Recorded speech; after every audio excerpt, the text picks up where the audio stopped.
नाशिकच्या अगदी मध्यवर्ती फक्त 20 मिनिटांमध्ये या 4 ठिकाणी तुम्हाला चाखता येणार आहे नाशिकची अस्सल चव. सो ही रील आत्ता सेव्ह करा.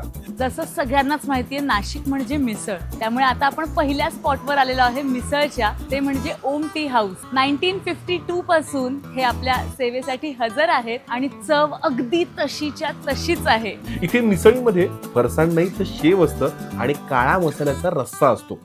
तिखट खाऊन झाल्यानंतर आता गोड खायला पाहिजेच, त्यामुळे जाऊयात 1956 सालापासून नाशिककरांना गरमागरम जलेबी आणि फाफडा खाऊ घालणाऱ्या बुधा हलवाई यांच्याकडे. हे झाल्यानंतर आता आपल्याला गाठायचंय ते म्हणजे सायंतारा. इथला खुसखुशीत साबुदाणा वडा आणि सोबत मिळणारी दाण्याची चटणी म्हणजे सोने पे सुहागा आहे. आणि सगळ्यात शेवटचं असं एक कॉम्बिनेशन की जे तुम्ही कधीही ऐकलं नसेल, कढी भेळ. येस, हे कॉम्बिनेशन फक्त आणि फक्त आपल्या नाशिकमध्येच मिळतं. सो तुम्हाला ऐकायला जरी ऑड वाटत असलं तरी हे कॉम्बिनेशन खाऊन बघा.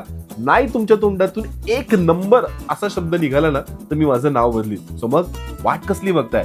नाशिकच्या ट्रिपचा प्लॅन करणाऱ्या तुमच्या सगळ्या ग्रुपवर ही रील आत्ताच फॉरवर्ड करा.